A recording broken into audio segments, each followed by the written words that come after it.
Aqui a gente viu, isso aqui foi o que a gente viu na semana passada, que foi essa questão da unidade do livro, e vimos então como essas investigações, elas são extremamente importantes para que a gente possa compreender bem aquilo que está acontecendo, né, no texto, aquilo que está acontecendo dentro da realidade do livro e daquilo que apresenta.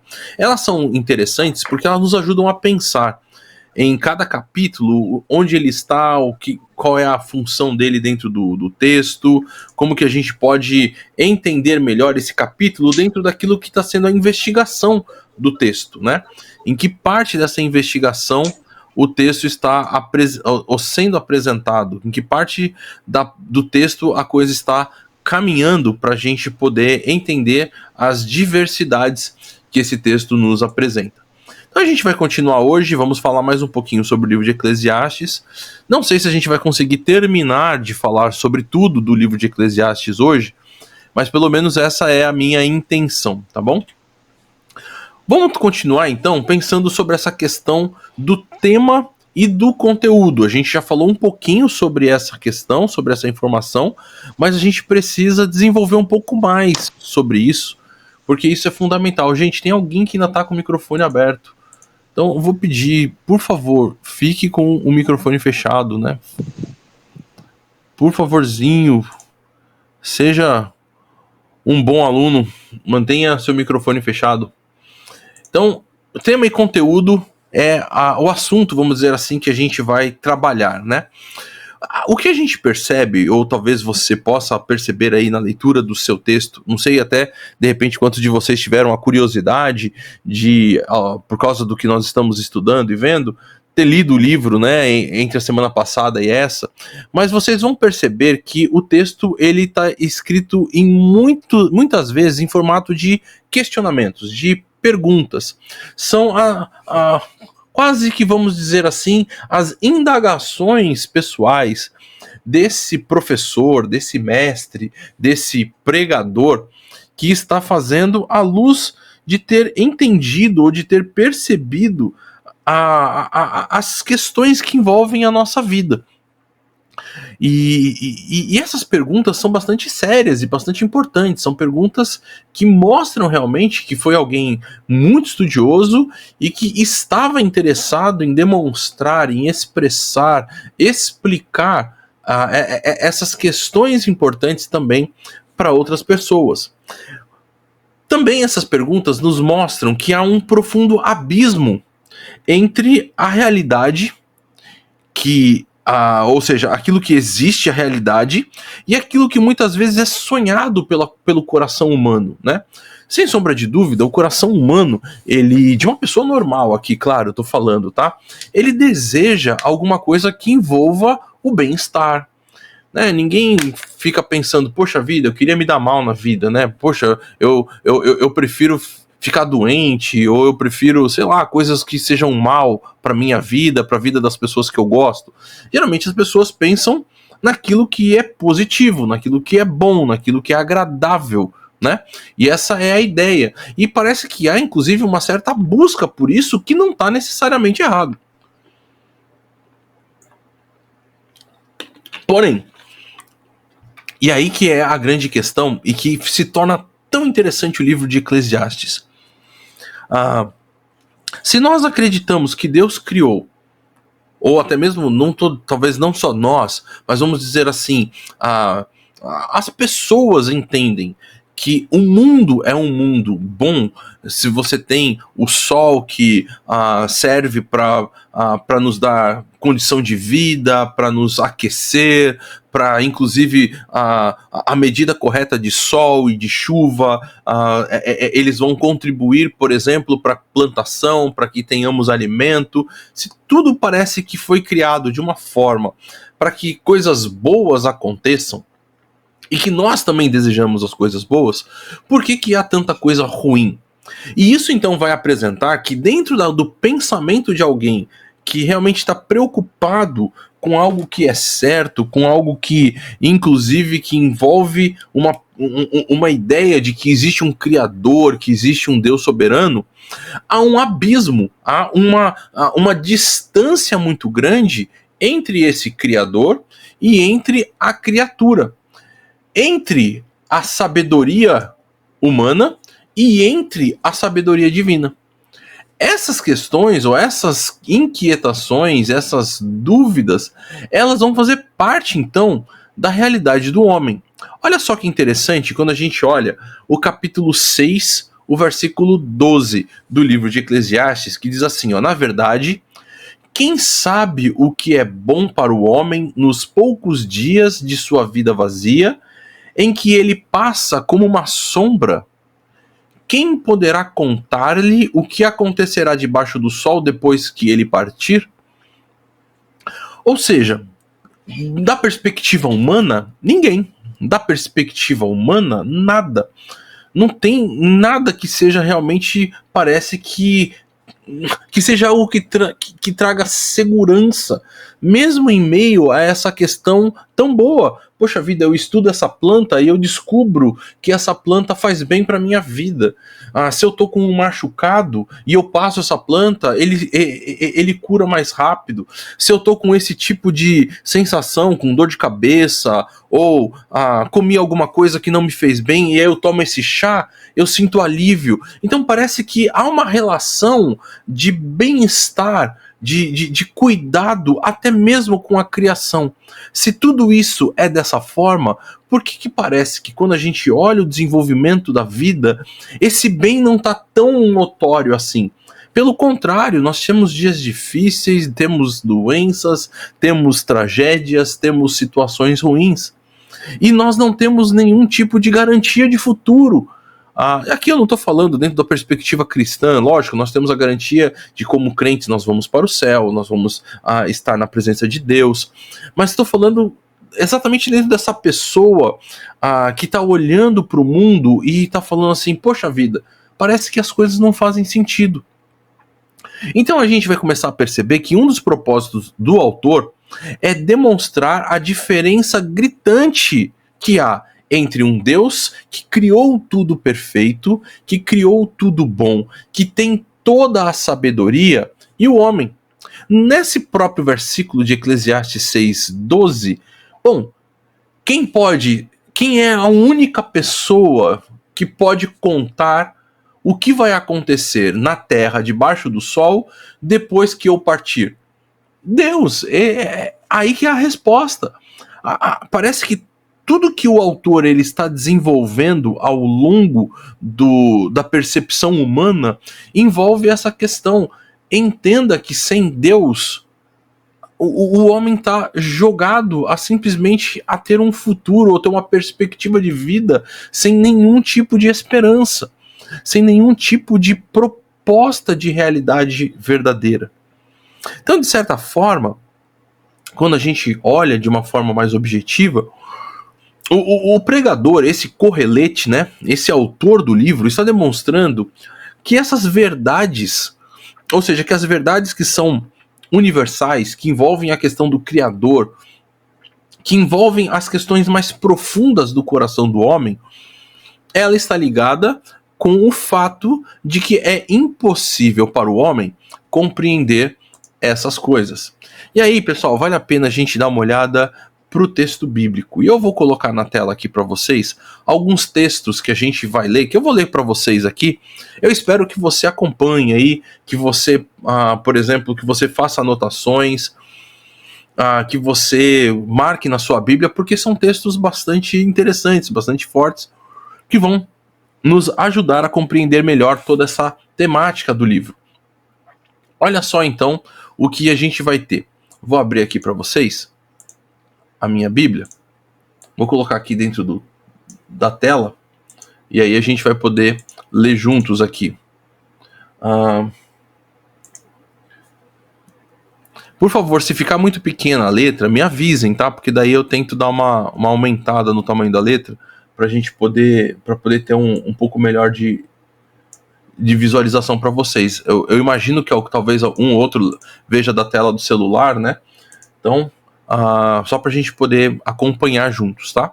Mas olha só, por exemplo, o que a gente vai ter quando a gente olha o texto do capítulo 8, o versículo 17. Então, Eclesiastes 8, 17, diz assim, ó: percebi tudo o que Deus tem feito.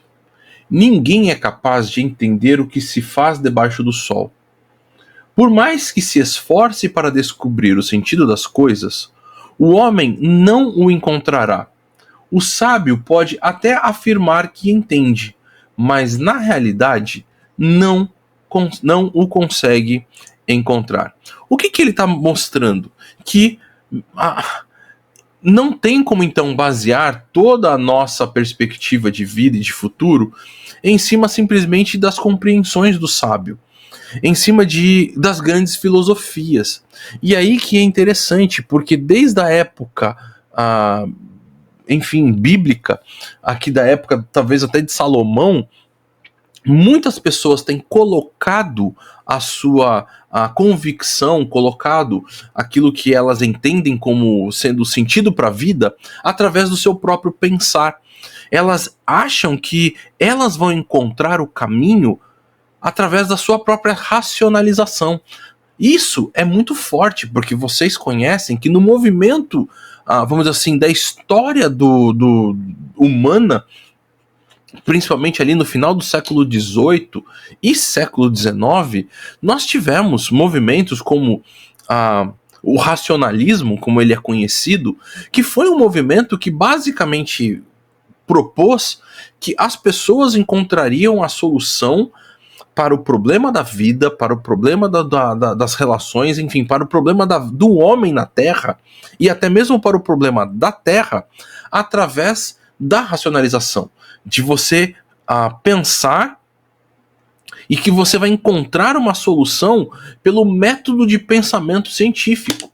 E o livro de Eclesiastes, já muitos e muitos anos atrás, vai dizer: isso não faz sentido.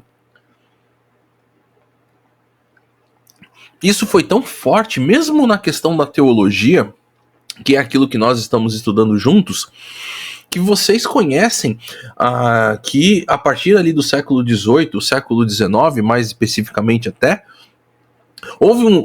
começou um movimento que é chamado de teologia liberal, onde a proposta, literalmente, é que você deve olhar para a Bíblia através da racionalização humana, e que, inclusive, foi começado a buscar aquilo que eles chamaram de o Jesus histórico, e eles dizem que existiu então um personagem Jesus que realmente existiu, mas que aquilo que nós temos nas escrituras sagradas não é o Jesus histórico, não é a pessoa Jesus que existiu, mas foi um Cristo inventado pela fé.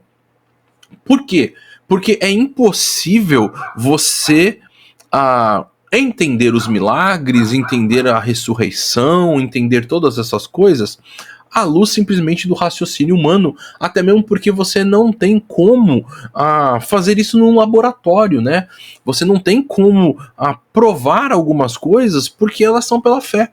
E a partir desse tipo de movimento, tudo aquilo que é relacionado à fé e ao sobrenatural começou a ser visto como algo sem sentido, algo inferior, vamos dizer assim.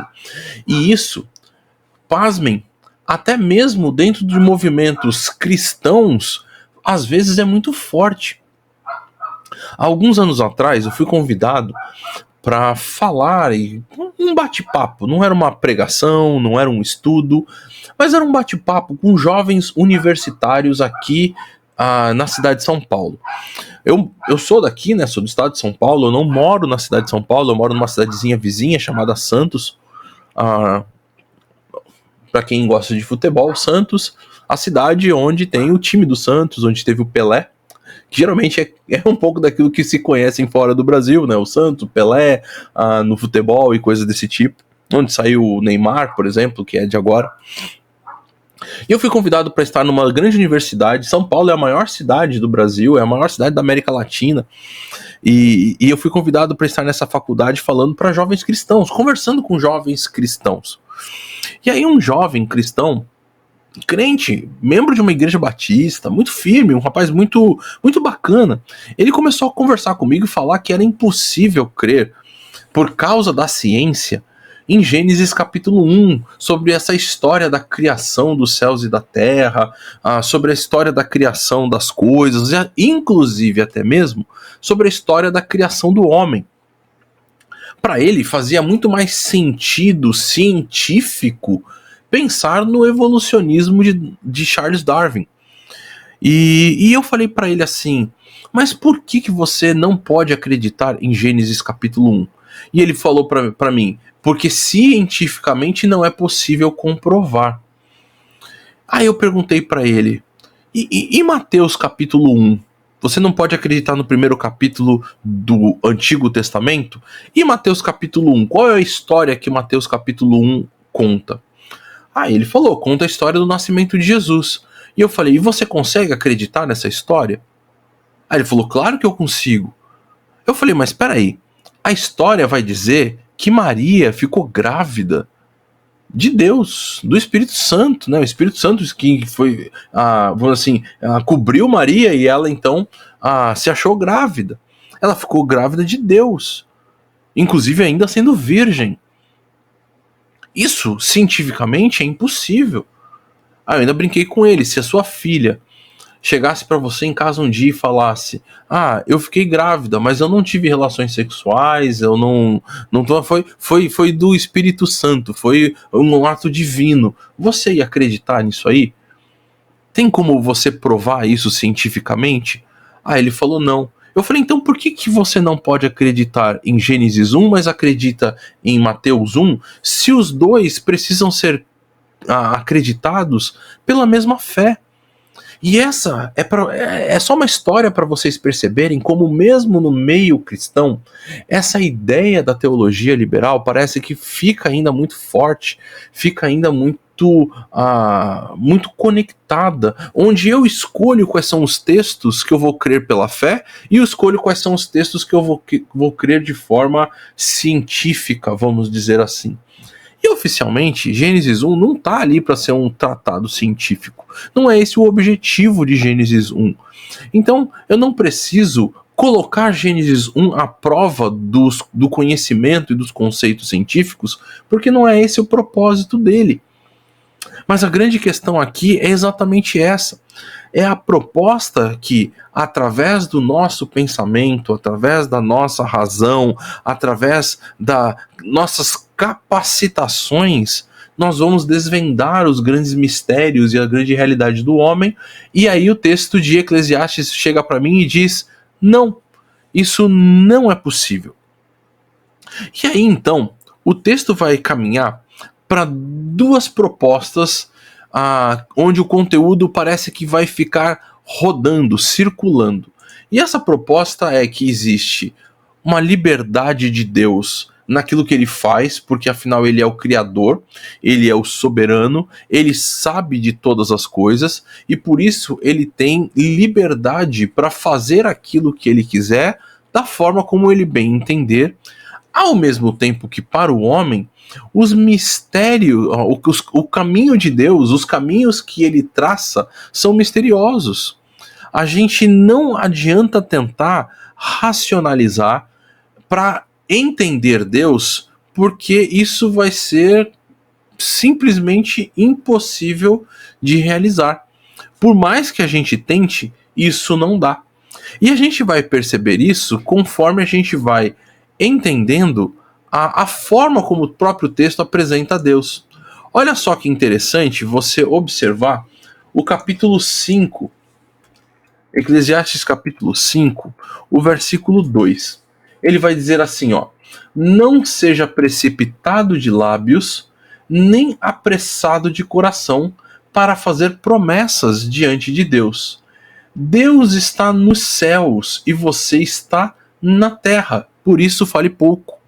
A compreensão que o Correlete tinha a respeito de Deus é que Deus é transcendente, que Deus está acima da nossa realidade, que Deus ele não está preso às nossas limitações humanas que estão presentes aqui nessa terra, como questão de clima, como questão de tempo, como questão de vida, como questão de morte.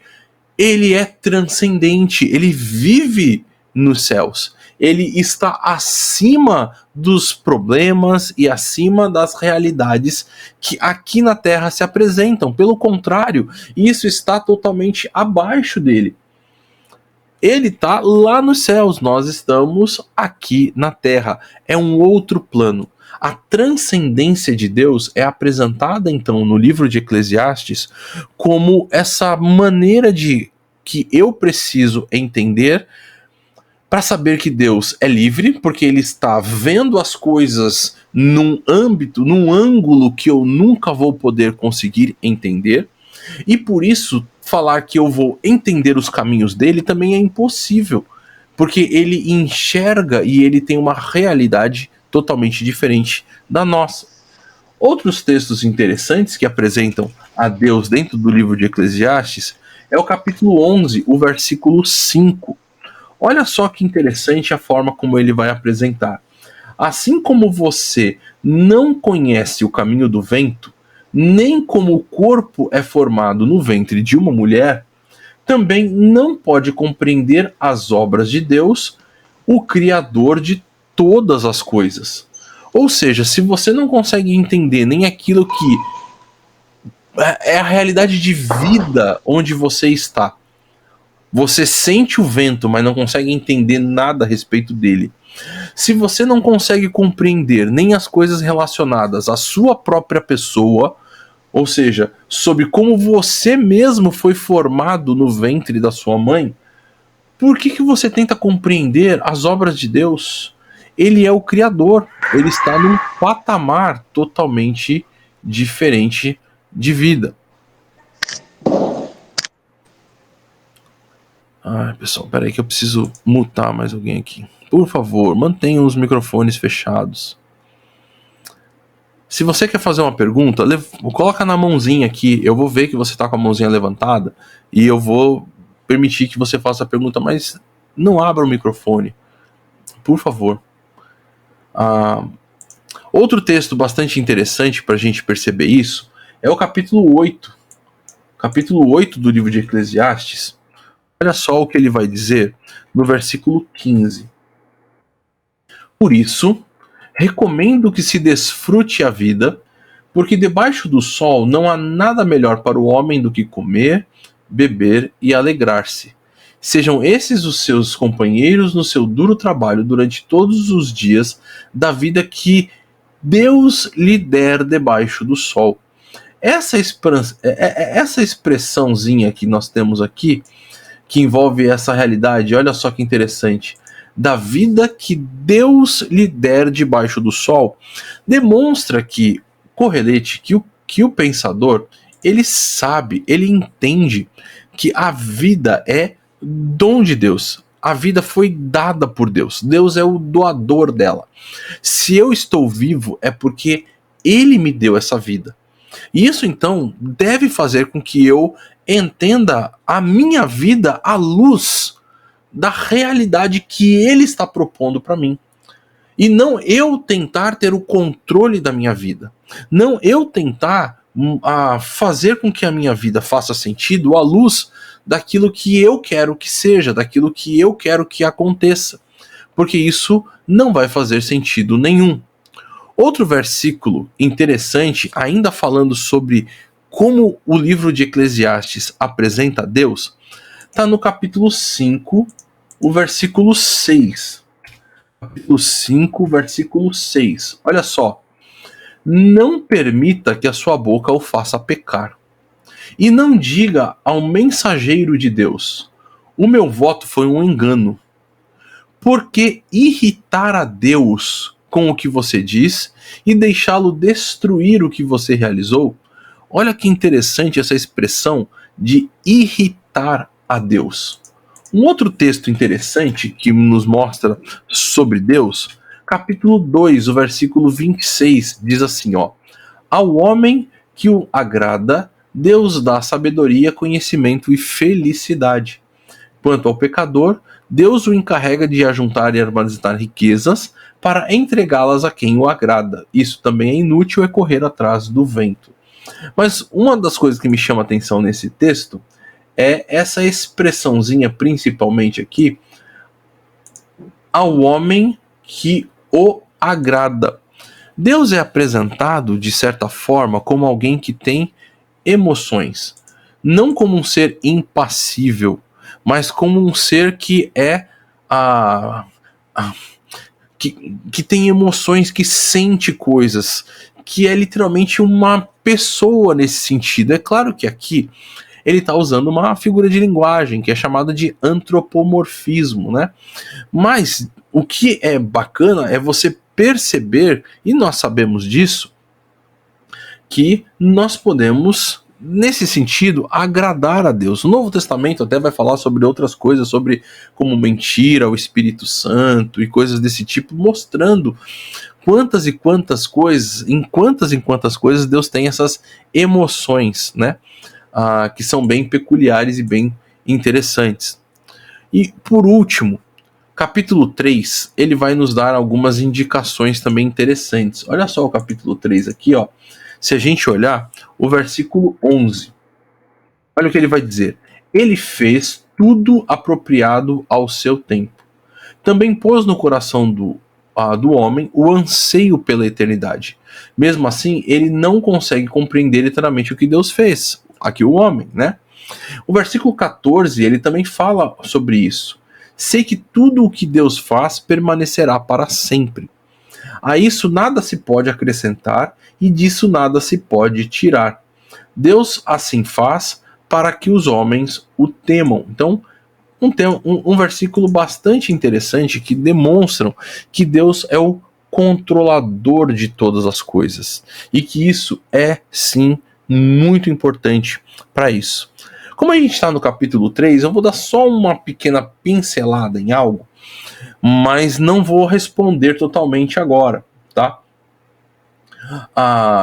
Quando o texto está propondo, lembra que a gente está trabalhando aqui sobre essas investigações do texto.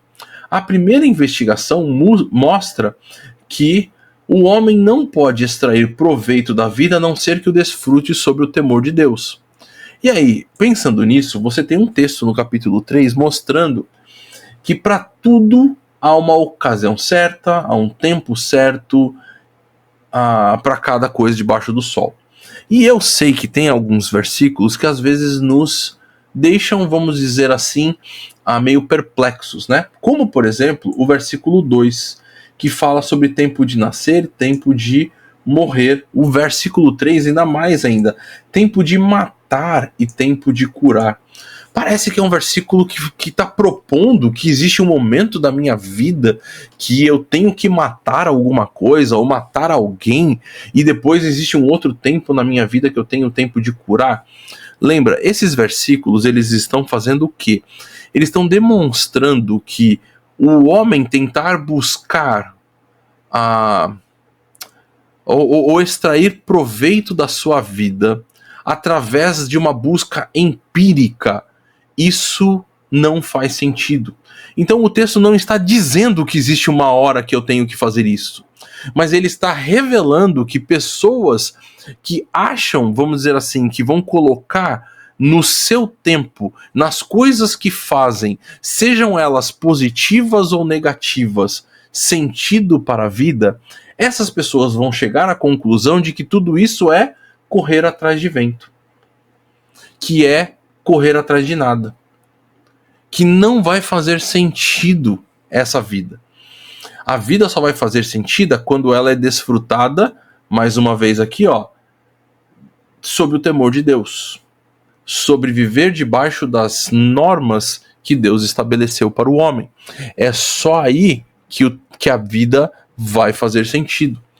Outras formas de tentar encontrar sentido para a vida não vão ser encontradas, ou pelo menos não vão fazer realmente o sentido que precisa, tá? Então, como a gente chegou aqui, a gente vê isso. A gente vê que Deus controla todas as coisas. E não é que Deus então está controlando o horário que eu preciso matar alguém, mas que mesmo se eu fizer isso de certa forma está debaixo do controle de Deus, no sentido de que Deus vai sim tomar providências em relação às coisas que eu fizer e como eu fizer. Isso fica mais claro quando a gente olha a segunda parte dessa nossa realidade. Como que o homem é apresentado dentro do livro de Eclesiastes? Em primeiro lugar, olha só o capítulo 11, o versículo 5. 11, 5. Que nós já lemos quando fala sobre Deus ser o criador de todas as coisas. Mas outra informação que o texto também apresenta pra gente é que Deus é o criador de todas as coisas e o homem é o quê? O homem é alguém que foi formado. O homem é criatura de Deus. E isso é algo que a gente precisa tomar bastante atenção.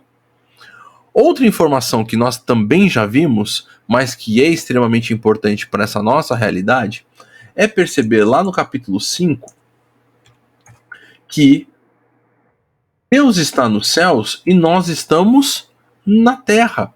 Ou seja, nós somos pessoas que vivem nesse plano, num plano diferente e inferior ao plano que Deus vive. Então nós precisamos nos colocar na nossa própria condição e situação.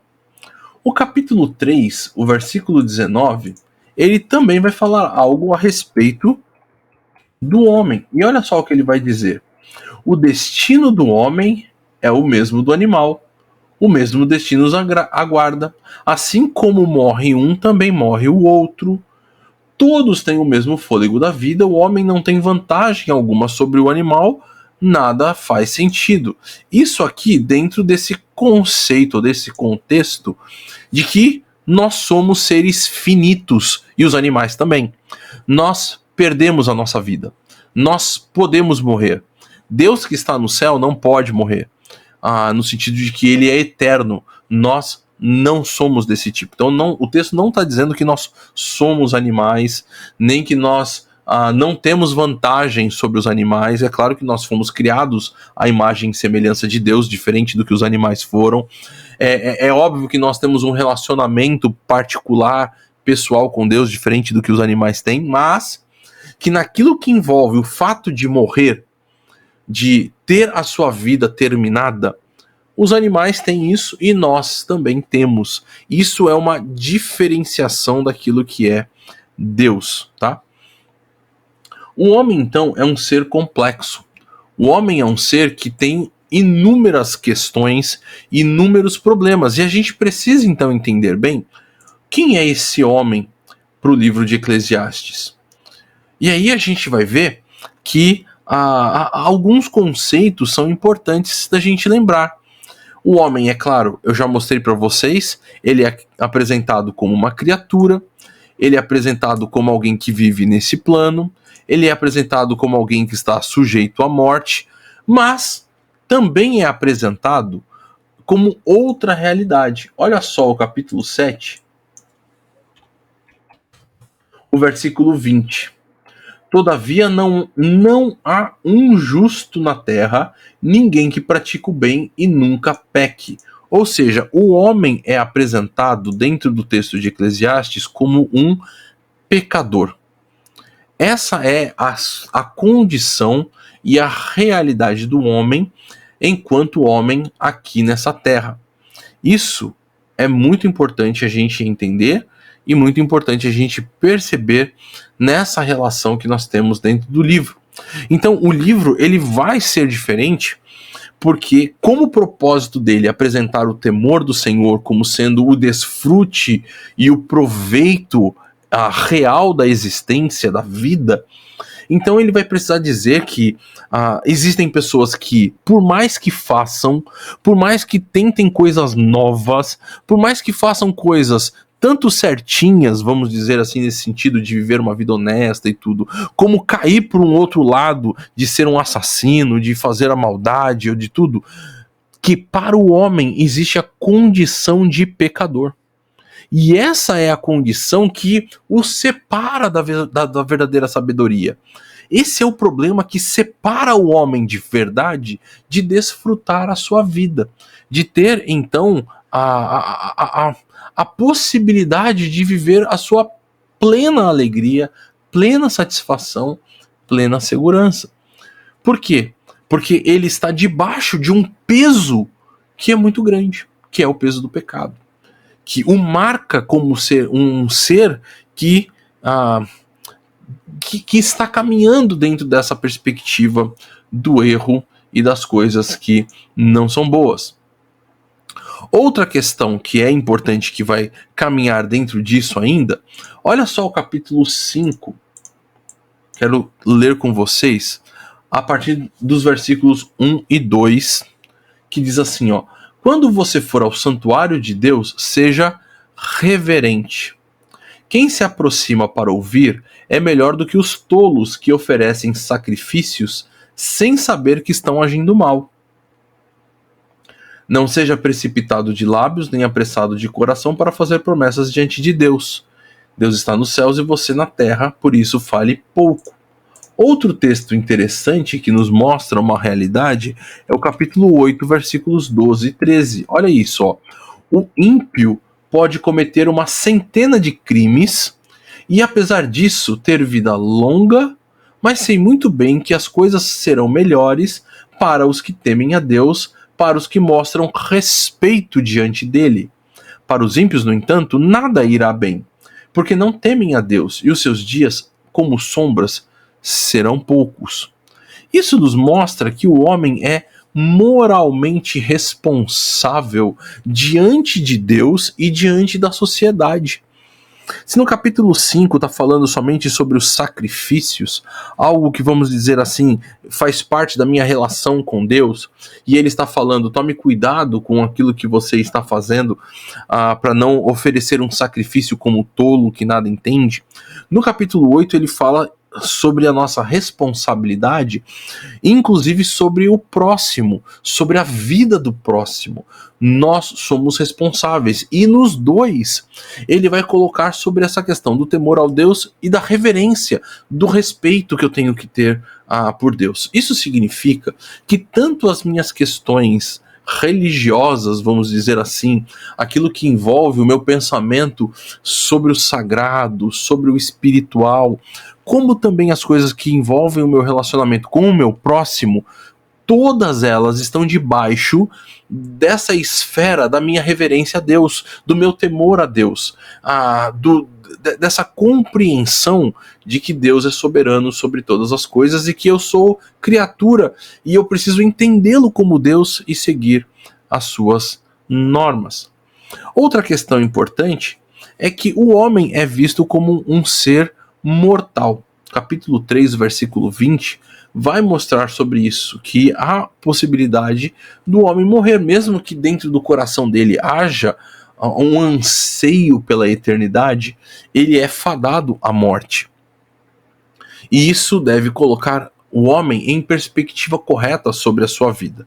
Agora, muito mais do que isso, o texto apresenta que o homem é um ser complexo. É interessante, por exemplo, a gente observar o capítulo, por exemplo, o capítulo 6, o versículo 2, que diz assim, ó, na minha versão aqui em português, eu acho que eu estou usando a NVI, eu não sei a de vocês aí, mas ele diz assim, ó, nada que os seus olhos desejam. Nada que os seus olhos desejam. Mas a palavra que você vai ter aqui em hebraico, vou colocar aqui, mas eu coloquei ela numa corzinha diferente aqui para ajudar para vocês verem. Essa palavra é a palavra nefesh, que é a palavra para alma. Então aqui, olhos foi a tradução em português para aquilo que no hebraico está escrito alma. Ou seja, o versículo se lido por completo, dentro da forma como está escrito no hebraico original, é nada do que a sua alma deseja. Então, o homem é um ser que tem alma, o homem também é um ser que tem espírito. Olha só o versículo 7, ou capítulo 7, o versículo 8, que diz assim, e o paciente é melhor que o orgulhoso. Mas no texto hebraico vai dizer que aquele que tem um espírito, aqui você tem a palavra ruach, que é a palavra para espírito, um espírito que se exalta é melhor do que aquele que tem um espírito longânimo, um espírito que é prolongado, o que pode ser até uma referência aqui a um temperamento, né? Ou algo nesse sentido. O homem também é apresentado como alguém que tem coração. E olha só que bonito, capítulo 1, versículo 13. Dediquei-me a investigar e usar a sabedoria. Essa ideia de dediquei-me é eu dei o meu coração para isso. E aqui você tem a palavra lev, que é a palavra para coração em hebraico, mostrando essa ideia de que o homem é alguém que tem alma, que tem espírito, que tem coração, que pode parecer algo meio óbvio, mas o que o texto realmente está querendo demonstrar? Que o homem é um ser complexo. Não é simplesmente você achar que você vai fazer uma coisinha aqui, uma coisinha ali, e tudo já será resolvido. O homem tem uma complexidade, que é a complexidade da própria criação que Deus fez sobre o homem. Então vamos lá, vamos continuar aqui nossa aula, onde nós estamos falando sobre o livro de Eclesiastes e sua complexidade, a forma como ele apresenta toda essa realidade do homem, de Deus, e de como então ele está nos direcionando a entendermos melhor toda essa relação e como que o homem pode encontrar as respostas, né, para a vida dura e difícil da vida, para as respostas difíceis dessa nossa vida que enfrentamos com certa dureza. Pensando então ainda sobre essa questão do propósito do livro, o que a gente pode entender, o que a gente pode aprender sobre isso? Olha só que interessante. Ele tem o propósito de ensinar conhecimento ao povo, isso ele mesmo declara ali no capítulo 12, versículo 9, ao mesmo tempo que ele tem esse propósito de mostrar que o esforço humano não pode dar realização na vida, seja ele do tipo que for. Mesmo sendo aquele esforço para ser sempre uma pessoa certinha, toda organizadinha, toda honrada, ou fazendo aquilo que de pior pode ser.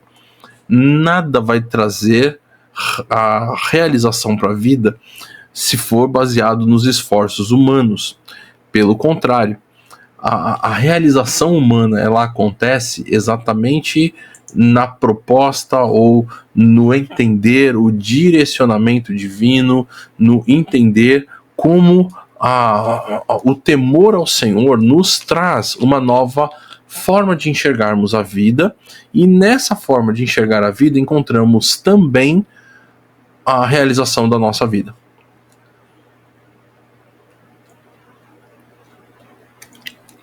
Bom, o que a gente pode continuar então? Vamos pensar um pouco nas contribuições. O que esse livro ele contribui para a nossa vida, para o nosso ministério, para a gente entender um pouquinho melhor sobre tudo aquilo que envolve o que o livro nos apresenta. Em primeiro lugar, olha que interessante. O texto ele defende uma liberdade divina e os limites da sabedoria humana ao tentar, inclusive, entender a si próprio, né, ou aos próprios humanos, quanto mais a entender as questões que envolvem o divino, o sagrado, o Deus soberano e criador de todas as coisas. Então, o que ele vai apresentar para a gente e que é uma contribuição para a minha vida, uma contribuição para a sua vida e para o seu ministério, para as pessoas com quem você vai se relacionar, que você vai ter que ensinar e que vai ter que trabalhar com elas sobre alguns conceitos. O primeiro deles é: a humanidade não pode mudar o curso da história. Não há forma de isso acontecer. Não há como você achar que você vai fazer A ou B e isso vai fazer com que a história mude. Isso aí muitas vezes é tema de filme ou é tema de quadrinhos ou qualquer coisa desse tipo, mas não é algo possível na realidade humana. Não são coisas nesse sentido que nós fazemos. Até mesmo a nossa salvação veio porque o divino entrou na história e ele morreu por nós e por isso ele mudou a nossa história. Mas não é a própria humanidade que muda o curso da sua história. Se a gente olhar, e é bem interessante a gente pensar, a história é dividida entre antes de Cristo e depois de Cristo.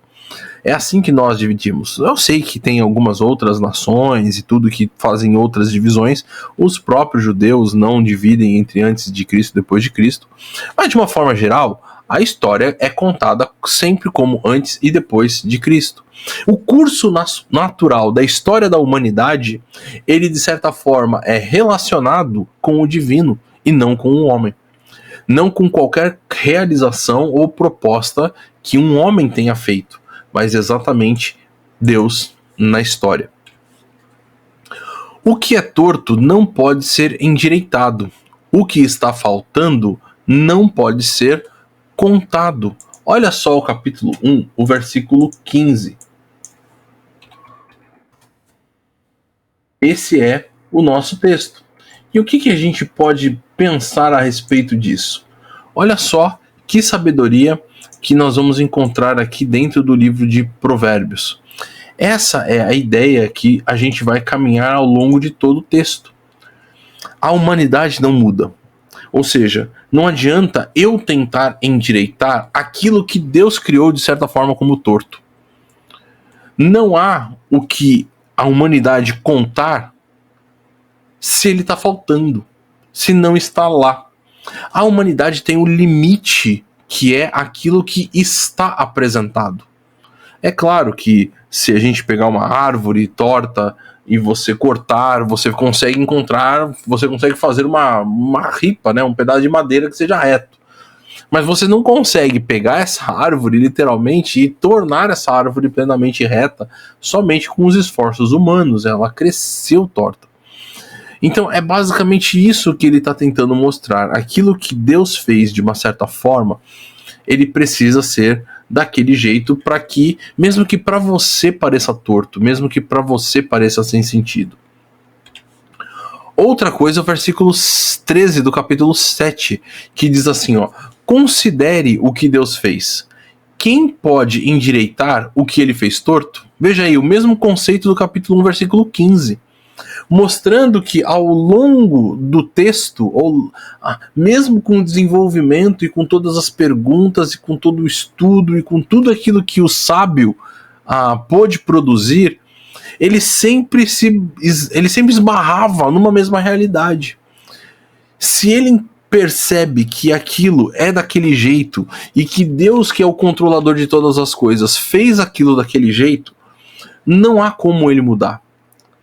Não há ninguém que pode endireitar aquilo que Deus fez torto. Isso tira do homem todo o senso de orgulho e realização, de poder, de controle sobre a história e sobre a sua própria vida. Porque no fim, parece que essa é a grande questão. Parece que isso que envolve as próprias relações humanas hoje é o controle sobre o próximo e não o amor ao próximo. É se eu posso controlar melhor ou pior as diversas situações da vida. E isso não faz sentido. O homem não controla nem a si mesmo, nem ao próximo. Parece que é inclusive louvável, é inclusive muitas vezes desejável aquela pessoa que tem um aparente poder sobre as outras. Porque exerce o poder de mandar, de tirar a vida, ou sei lá, de humilhar. E é interessante que o texto bíblico, inclusive, não aqui Eclesiastes, mas Jesus vai dizer: vocês temem quem pode tirar a vida? Vocês deveriam temer, na verdade, quem pode tirar a vida, inclusive lançá-la no inferno. Então, assim, só tirar a vida não muda a realidade necessariamente de alguém, pelo contrário, pode levar essa pessoa a algo muito melhor. É essa a ideia. O homem não controla a existência, ele faz parte dela. Capítulo 3, de 1 ao 9, vai mostrar que o tempo não pode ser alterado pelo homem. Na verdade, o homem não tem esse poder de alterar alguma coisa. Eu acho interessante, por exemplo, quando a gente pensa até nessa realidade bem, bem forte, o texto de Caim e Abel, que vocês conhecem bem, tenho certeza. Mas esse texto é muito significativo. Por quê? Porque quando os dois irmãos oferecem aquele sacrifício a Deus, a gente percebe que Deus se agrada de um e Deus não se agrada do outro. E aí, então, aquele que foi desagradado, vamos dizer assim, né, que não ofereceu, que Deus não se agradou dele, que é Caim, fica com intenções assassinas. Ele deseja matar o seu irmão. E o que vai acontecer? Deus vai conversar com ele. Deus, ele chega diante de Caim e fala: e aí, Caim? Cara, o que está acontecendo? Né? Vamos até pegar o texto aqui, senão eu vou ficar parafraseando e vocês vão me chamar de herege aqui, né? Gênesis 4. Olha lá. O Senhor diz a Caim: por que você está furioso? Por que se transtornou o seu rosto? Se você fizer o bem, não será aceito? Mas se não o fizer, saiba que o pecado o ameaça à porta. Ele deseja conquistá-lo, mas você deve dominá-lo. Olha só que interessante. E aí então nós sabemos, Caim chama o seu irmão para ir ao campo, e lá ele ataca o irmão e mata Abel. E aí então o Senhor se encontra novamente com Caim. E ele pergunta: onde está o seu irmão Abel? Abel responde: sou eu responsável pelo meu irmão? Eu não sei. E aí o Senhor diz: o que foi que você fez? Escute. Da terra o sangue do seu irmão está clamando. Agora, amaldiçoado é você pela terra, que abriu a boca para receber da sua mão o sangue do seu irmão. Quando você cultivar a terra, essa não lhe dará mais sua força, você será um fugitivo errante pelo mundo. Olha só que interessante essa expressão. Quando Deus percebeu que Caim estava com intenções assassinas, e ele chega então para Caim e diz: o que está acontecendo? O que tu vai fazer? Não faça isso. Ele não impediu Abel ou Caim de fazer. Ele foi e tentou mostrar para Caim um caminho diferente, o caminho divino, o caminho de fazer o certo, o caminho de, se você fizer o certo, você vai ser aceito. Mas ele não impediu Caim de continuar no caminho que ele mesmo havia traçado para si. E parece que muitas vezes essa é a intenção de algumas pessoas. Parece que ele quer mudar o destino. E eu lembro quando a minha filha mais velha ontem fez 20 anos. Então, a minha filha Juju, né? Juliana. E eu lembro de certo momento na história dela, do crescimento, do desenvolvimento dela, eu conversar com ela e falar assim: Juliana, é o seguinte, papai ama a Deus, mamãe também, nós entregamos a nossa vida para Ele, e nós temos certeza de que tanto eu quanto ela estaremos para sempre com o Senhor no céu. Agora você, eu não sei. O desejo do meu coração é que você também entregue a sua vida a Jesus e que você passe a eternidade com Ele também e conosco, com a gente lá no céu. Mas eu não sei se você vai fazer isso. Eu não sei qual vai ser o teu futuro. Você precisa fazer aquilo que Deus está pedindo de você. Foi uma das conversas mais duras que eu tive, mais difíceis de ter, porque eu amo a minha filha e eu queria que ela aceitasse Jesus, eu queria que ela tomasse decisões corretas na vida dela, mas eu não tenho o poder de mudar a história dela, eu não tenho o poder de fazer com que ela aceite. Pela graça de Deus, ela aceitou. Pela graça de Deus, ela foi batizada. Pela graça de Deus, ela tem trabalhado como missionária hoje. Tem feito um trabalho muito bonito. Mas eu não tenho esse poder. E parece que algumas vezes, tanto pais como outras pessoas querem ter o poder de mudar a história, mudar o seu marido, mudar a sua esposa, mudar o curso da história. Você e eu não temos esse tipo de poder. E é interessante que toda essa questão da liberdade divina e dos limites da sabedoria, elas são entrelaçadas por essa frase do debaixo do sol. A vida humana está atrelada à terra. Ou seja, aquilo que eu tenho que tomar de decisões, de certo e errado, de fazer ou não fazer, de comer ou não comer, de trabalhar ou não, de tudo na minha vida está relacionado com estar debaixo do sol, algo que é igual para todos. Como eu falei para vocês no comecinho da aula, tá bem quente aqui onde eu tô. E tem sido difícil não ficar com o ar-condicionado ligado. Tô aqui com o meu para não ficar transpirando durante a aula aqui. Mas é interessante. O sol não está debaixo. Não sou eu que estou debaixo do sol. São todas as pessoas que estão dentro da Terra. Todos estão debaixo do mesmo sol. De certa forma, ele está mostrando que todos temos essas mesmas experiências. Todos temos as mesmas oportunidades. Todos temos essa mesma relação do que fazer, do certo e do errado. E precisamos lidar bem com isso.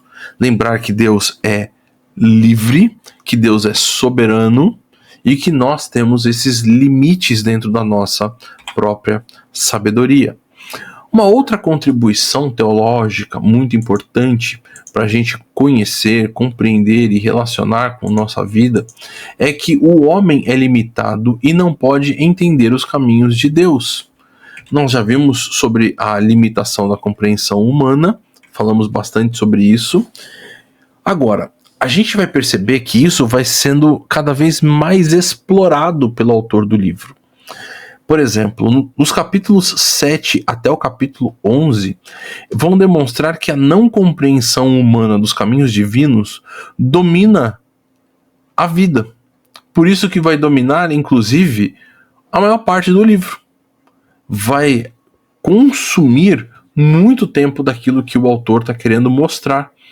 Nós não entendemos o caminho de Deus. Mesmo assim, há pessoas que pensam poder dirigir o seu próprio destino, a sua própria vida. Então o texto vai nos ensinar a lidar com isso.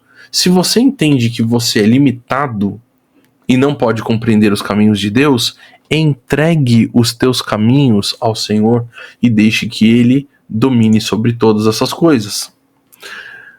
Também temos algumas questões que envolvem a realidade de como o homem pode enfrentar as realidades da vida.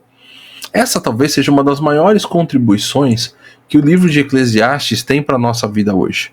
Bom, se eu sei que a questão envolve sofrimento, envolve dor, envolve todo esse pesar e essa situação de dificuldade, a grande pergunta é: como então eu enfrento isso? A resposta óbvia dentro do texto é temer a Deus. Mas como isso se desenvolve? Olha só que interessante quando a gente olha para o texto de uma forma mais ampliada. Primeiro ele vai apresentar que existe graça divina disponível para o homem. Onde nós vamos encontrar isso? Capítulo 2, versículo 24. Vamos voltar lá para Eclesiastes, né? E aí a gente vai encontrar aqui o capítulo 2, versículo 24. Olha só o que vem. Para o homem não existe nada melhor do que comer, beber e encontrar prazer em seu trabalho. E vi que tudo isso também vem da mão de Deus. É graça divina. Comer, beber e encontrar prazer, tudo isso é graça divina. É aquilo que vem da mão de Deus para nós. Ou seja, até mesmo aquilo que eu como, não é fruto do meu trabalho, não é o fato de que eu plantei e aí então eu reguei, eu cultivei a terra. Não, é graça de Deus para nossa vida. Vem porque vem da mão dele para nós. O capítulo 3, o versículo 13, também vai dar uma indicação sobre isso. Olha só o que ele vai dizer. Descobrir também que poder comer, beber e ser recompensado pelo trabalho é presente de Deus. Mais uma vez, até mesmo aquilo que envolve as necessidades mais básicas da nossa vida, que é poder comer, ter um alimento para podermos continuar vivos, isso é um presente de Deus. Isso vem da mão divina. Isso é graça. Ele faz porque ele quer. Não é que nós somos merecedores disso. Não é que ele está retribuindo o fato de que nós somos bons, então ele tá falando, tá bom, nossa, é verdade, o Dylan é um cara tão bom que eu vou então agora dar alimento para ele. Não, eu continuo sendo pecador, mas pela graça ele me ama e inclusive oferece as questões de necessidade básica da minha vida.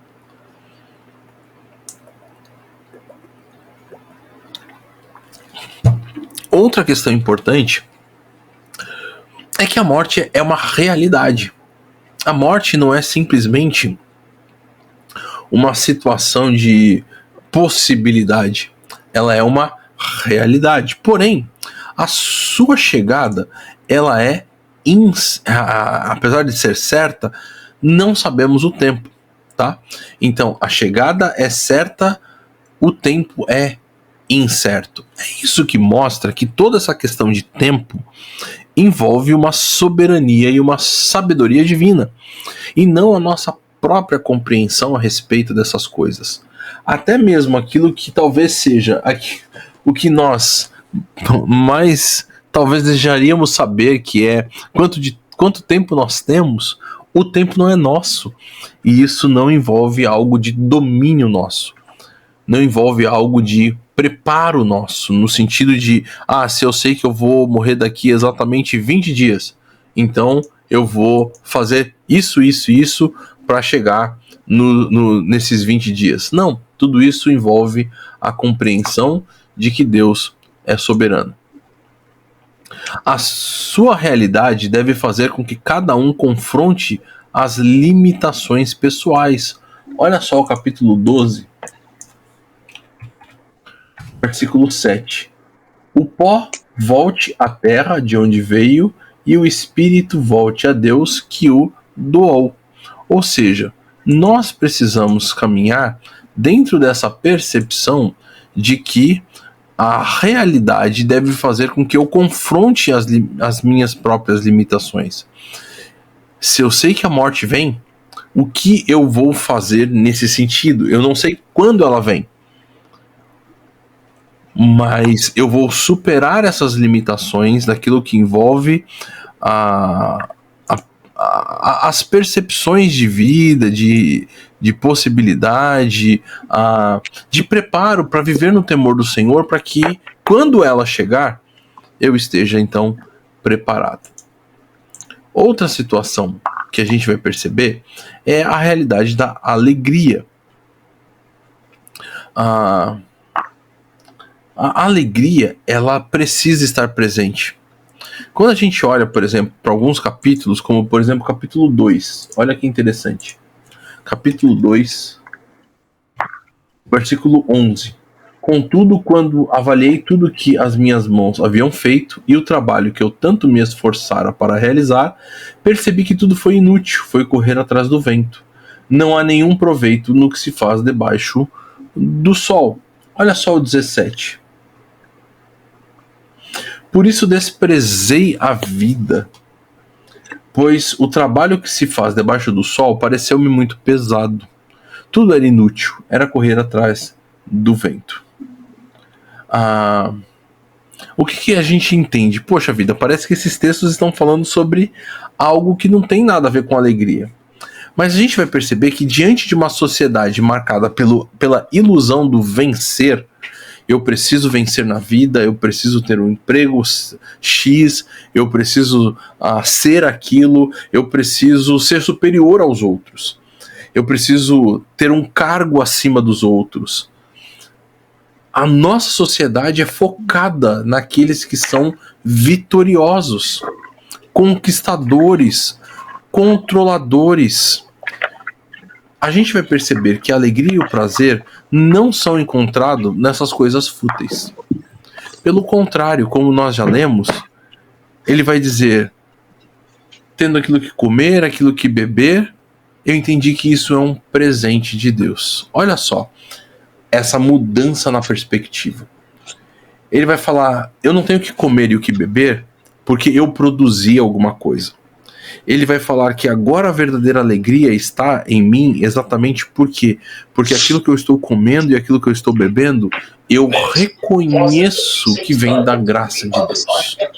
E isso transforma o meu coração nesse coração alegre e nesse coração desejoso de viver e de participar das experiências e das relações daquilo que Deus oferece. Perguntas, pessoal?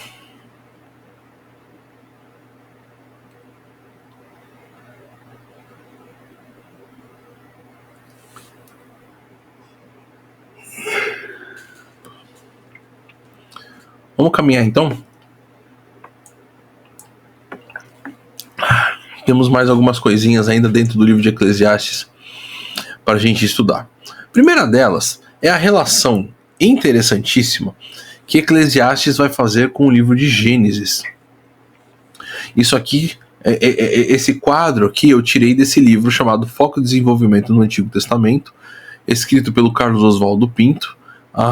Isso aqui está na página 564 do livro dele, tá? E ele vai falar que existem afinidades teológicas entre Eclesiastes e Gênesis.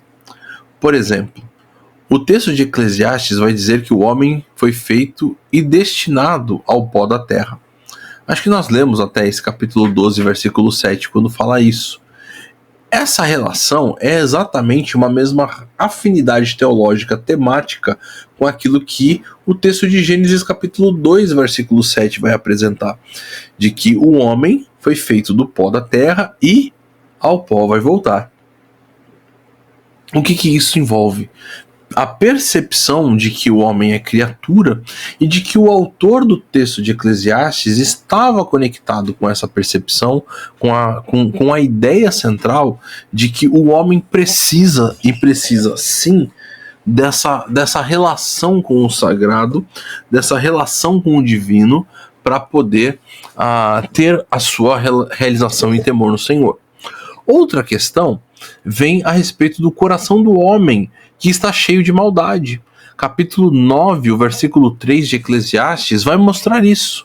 Olha só o que a gente pode ler ali no capítulo 9. 9, 6, 3. Este é o mal que há em tudo o que acontece debaixo do sol. O destino de todos é o mesmo. O coração dos homens, além do mais, está cheio de maldade e de loucura durante toda a vida. Essa compreensão é uma compreensão tirada também do livro de Gênesis, que lá no capítulo 6 vai falar que a maldade se espalhou por toda a humanidade, e isso era um grande mal. Outra questão é que o trabalho do homem em meio à criação, nós vamos encontrar isso lá em Eclesiastes. Olha só o capítulo 1, a partir aí do versículo 3, olha só. O que o homem ganha com todo o seu trabalho, que tanto se esforça debaixo do sol. E ele vai falar, olha, o sol se levanta, o sol se põe. Ele está falando sobre a criação. Os rios que vão para o mar, todas as coisas trazem canseira, o homem não é capaz de descrevê-las.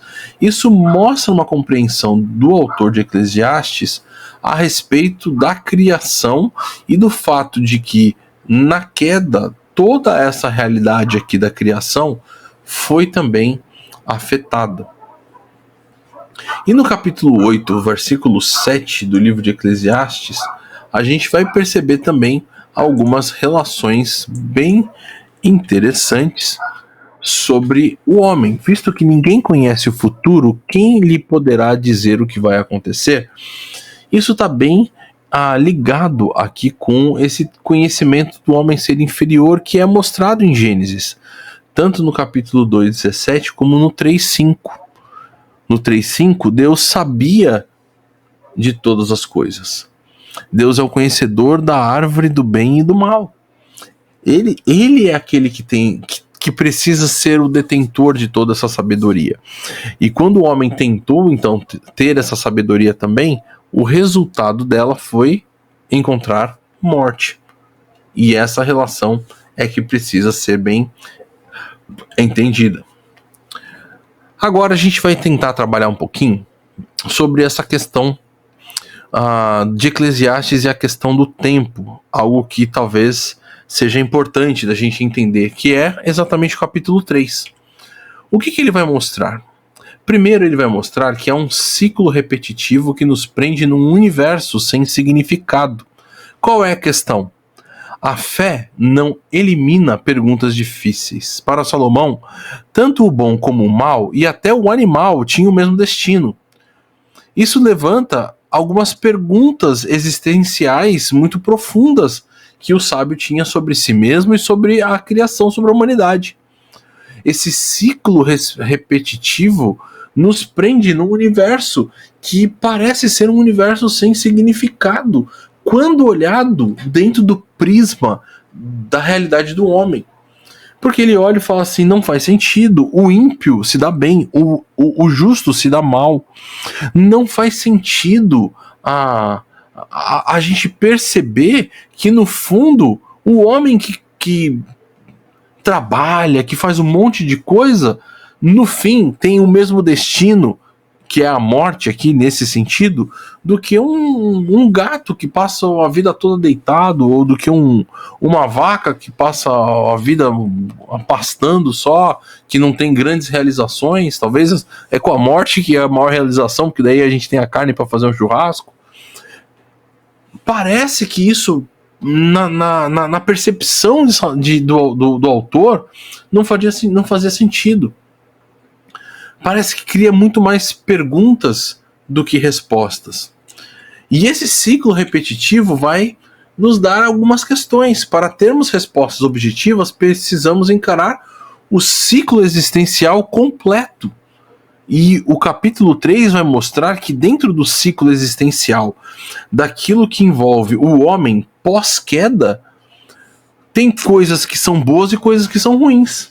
Mas todas elas fazem parte, inclusive, do ciclo existencial, até mesmo da hora de morrer ou da hora de ser curado. O texto não está propondo, então, que eu mate alguém, mas que eu entenda que os ciclos também fazem parte dessa existência. Por último, aqui, dentro dessa realidade, olha só, a incapacidade humana de extrair proveito da vida deve levar o homem a contemplar a maneira soberana com a qual Deus estruturou o tempo. O tempo, então, nada mais é do que mais uma realidade da soberania e do controle de Deus. E eu não posso querer tomar posse desse tempo achando que eu vou encontrar realização quando eu dominar o tempo e eu dominar inclusive o que eu faço com o meu tempo. Quando eu achar que agora eu vou classificar o meu tempo em agora eu quero fazer tal coisa, que inclusive pode ser até um absurdo, como matar. Não é assim que funciona. Parece que o coração do homem está preso num ciclo de desgraça, num ciclo de frustração. Mas Deus está querendo mostrar que há um ciclo de graça, um ciclo de alegria que é contrastado aqui com essa decisão do homem de assumir o controle dos ciclos, o controle da vida, o controle da morte, o controle do plantar e do colher, o controle de todas as coisas, do qual ele não tem nenhuma dessas possibilidades. E aí, a gente vai ver, inclusive, A Bíblia, né, do Brodmann e Holman, eles vão nos mostrar essa citação bem interessante que está colocada ali pelo Duane Garret na página 298. Ele diz assim, ó: a vida é composta de alegria e tristeza, construção e destruição, vida e morte. Cada um chega na hora certa. Isso nos lembra que somos criaturas do tempo e ainda não podemos participar das alegrias da eternidade, a qual está plantada no coração do homem. Ninguém pode ser feliz se não compreender a realidade de que a vida é cheia de mudanças e de tristezas, mas também de continuidade e alegria. Devemos aceitar que somos mortais e governados pelo tempo. Antes de pessoas começarem então a pensar sobre coisas maiores, a primeira coisa que deveriam pensar, ou seja, a primeira coisa que deveria estar na cabeça das pessoas é: a vida faz sentido? Quem sou eu? Para onde eu vou? Para algumas pessoas, se chegar a Jesus é como tomar o remédio sem estar doente. É como tomar algo, né, um remédio poderoso, mas sem nada. Se elas não entendem que a vida dela está doente, que a realidade delas está totalmente deturpada, porque elas não sabem quem elas são. Pelo contrário, a percepção é que a vida não faz sentido. E aí então elas encontram Jesus e elas falam: agora a vida passou a fazer sentido. Se elas não chegam nessa realidade de perceber que o tempo não está sob o controle e o domínio delas, então as coisas realmente não vão fazer nenhum sentido. Como entender paz se você não entendeu o que é o conflito? Se você não entende que alguma coisa está em caos, e aí você não consegue aproveitar a paz.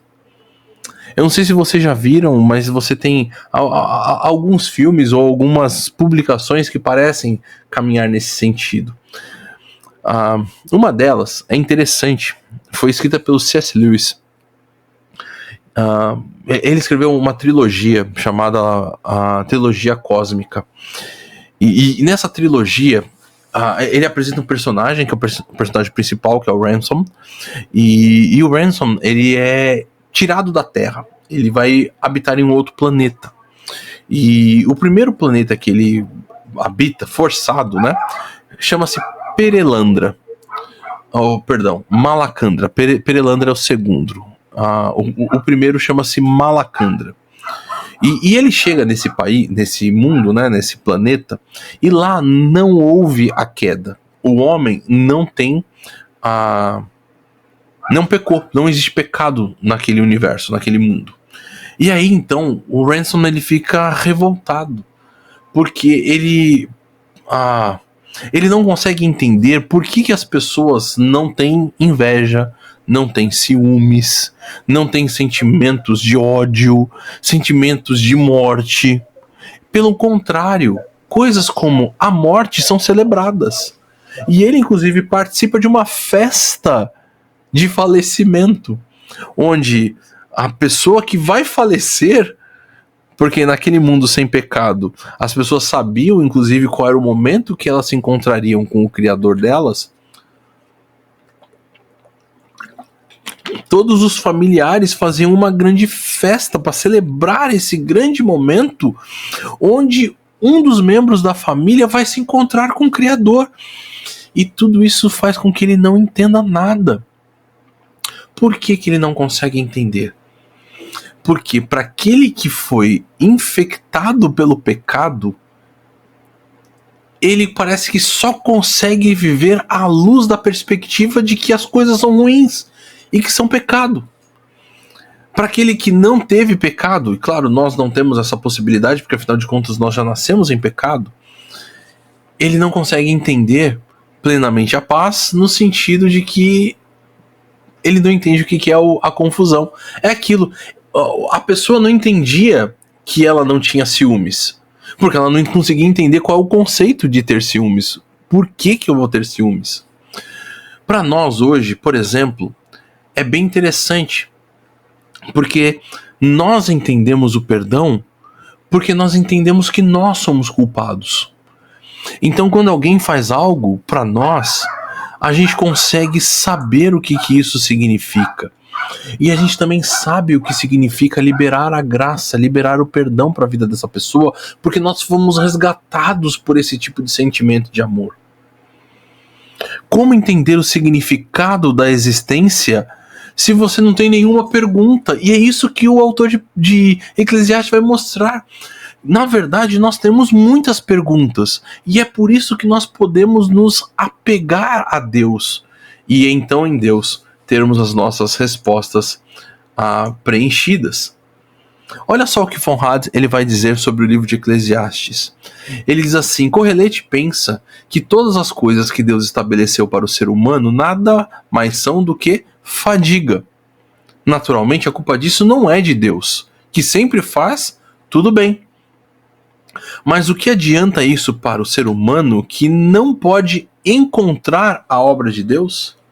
A atuação do homem não experimenta coincidência com o tempo que Deus determinou. O que von Rad está querendo nos ensinar aqui é que quando nós olhamos somente na perspectiva humana, parece que só é fadiga, só é cansaço, só é vazio, só é nada. Mas na perspectiva humana de querer trazer o homem para perto de si e do relacionamento, nós experimentamos essa frustração do pecado e do mal, e nela nós podemos olhar com melhores olhos para a graça de Deus. É por isso que o homem em Eclesiastes realiza um monte de coisas e se sente frustrado, mas quando ele percebe que o comer e o beber são presentes de Deus, ele sente alegria. Ele se sente agora completo, preenchido. Ele sabe que agora as coisas fazem sentido. Por quê? Porque ele entende Deus na história dele, na história da vida dele.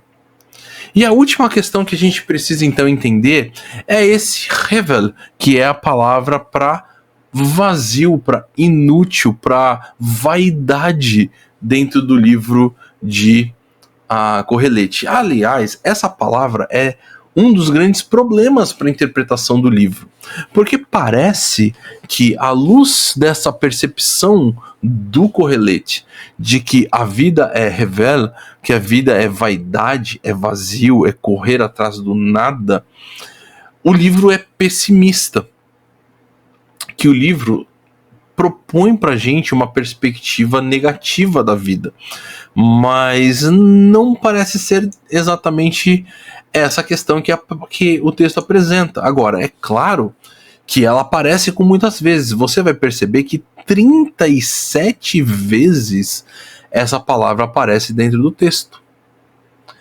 E ela então vai dar algumas possibilidades para o texto. Primeiro, ela define a perspectiva hermenêutica como pessimista ou positiva. Como assim?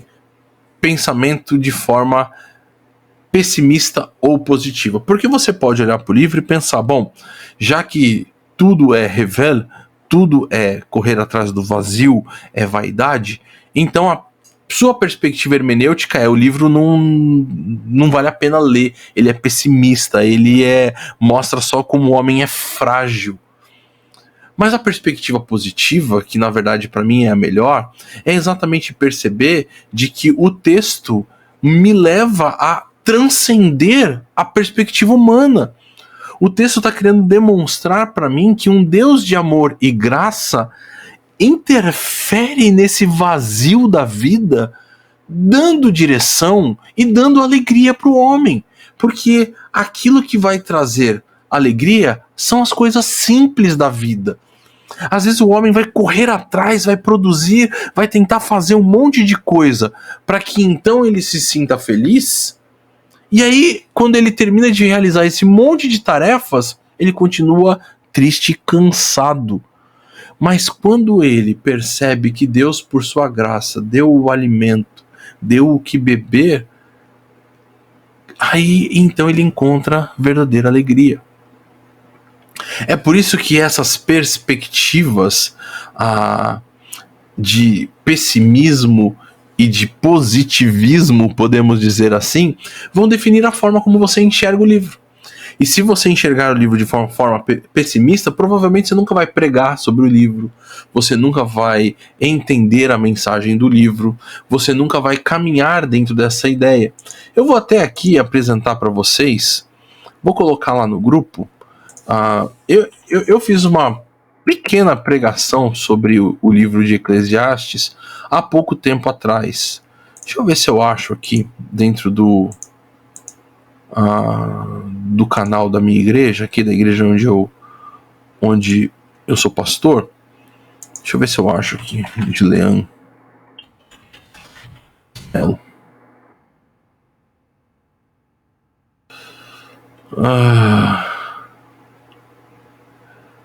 Rapaz, tem um monte de coisa aqui que agora eu não tô nem achando. Mas eu vou tentar achar aqui, para pelo menos ter uma ideia para vocês de uma pequena pregação, de um pequeno texto que eu peguei do livro de Eclesiastes e falei aqui dentro do YouTube, né? Dentro do canal do YouTube da igreja onde eu faço parte, né? Eclesiastes. Achei. Onde vai demonstrar para vocês um pouquinho disso que eu estou falando. Qual vai ser a ideia central que você vai colocar para isso, né? E aí você vai ver que você pode ter essa visão de uma perspectiva otimista do livro e como o livro me ajuda a ter uma boa perspectiva de vida. O Bruce Waltke, por exemplo, vai dividir o livro em duas partes.